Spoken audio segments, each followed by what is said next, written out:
Our project detecting dyslexia through machine learning is solely based on creating an approach that has the potential to improve the accuracy, time, and quality of medical diagnosis. Now, the child must know the difference between the learning disabilities and dyslexia. Now, dyslexia is basically a disorder that impacts reading, writing, and the comprehension skills. A person who might be through dyslexia might be reading the normal words like this.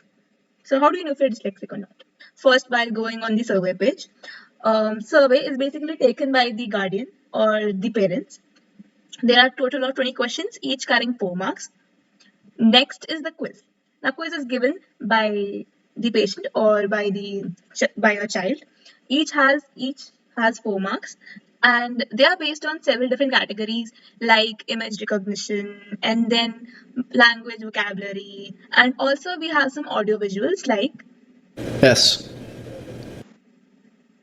Based on your answer, marks are allotted and then the score is calculated at the end.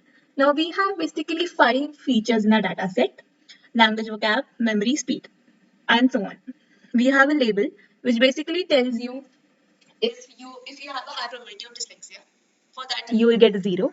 If you'll get 2, that means you are on the safe side. If you get 1, that means you have a moderate chance of being dyslexic. We have the link to our GitHub repository. Now, while calculating the scores, each question, as I said, carried 4 marks. Now, based on your responses, the answers are calculated. Speed here being that how much time is taken by you while doing the quiz. Now, we took 5 models into consideration. First being the decision tree, random forest, SVM, random forest through grid search, and SVM through grid search. The best took out to be the random forest classifier with grid search CV. Decision tree, SVM, random forest model with grid search, and SVM model with grid search. Grid search is basically used to find the best parameter which is suitable so that the model is the most accurate as per the data set. So this I've created all the models, and I've taken these 4 test cases which I'm going to be testing with each model so that I can understand what's the difference in the output that each model gives. And I've created these lists in which I'll be storing the precision, recall, F-score, and error. F-score is calculated with precision and recall. The formula is shown in the previous web page that you just saw. And these are the outputs from outputs of the 4 test cases that I'll be storing. So the first value in each will be decision tree, followed by random forest, then SVM, then random forest with grid search, and SVM with grid search. This is the decision tree model, and I've predicted and stored the values. Similarly, this is the random forest model, SVM. And this is the random forest with grid search, in which I used. So by using grid search, I found out that the best value for n estimators is 100, which is what has been used in this model. Then similarly with SVM, these are the parameters for which I found the suitable values using grid search, and that's what has been used in the model. After this, I've predicted the errors that each of these models is giving, from which we can see that decision tree gives the highest error, and the lowest error is given by random forest and random forest with grid search. So as I mentioned, I created files in which I was storing the results from each test case. So these are the files, and I'm going to be plotting these. I've plotted these files in a graph so that we can see that even for the same test case, some models predict different values. So this gives us more of a reason to find the best fit model for the current data set. And for that purpose, error is not the only parameter that we need to consider. We also need to consider precision and recall.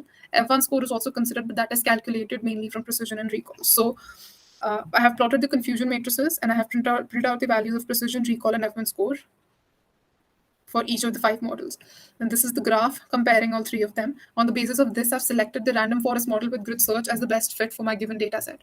And using that model for the above 4 test cases, I've printed out the result. I've imported the model. So after that, I have imported this one file. The one file in which the label column is missing, which is what is being found by the model. And in this second file, the label column is present. So I have loaded these 2 files into the program, and I have made predictions for this particular data. And I have found the label values, which I'm going to be comparing to the given values, which were the actual results. So I have done that, and after that, I found out that my model gives a 5 point. It gives the user a little brief about the model, after which it asks them to enter the data and also describes what kind of data needs to be entered. After this, this function is there, which creates a 2D NumPy array, which is the input that the model needs in order to predict the output. So this function creates that array, passes it through the model, And then on the basis of what output the model gives, it gives the user a readable output. So if the label is 0, it's going to say that it's a high chance that the applicant has dyslexia. As per the data I had input, there is a low chance that the applicant has dyslexia, which is what the model has predicted. Thank you. That's it for what we've done for the project.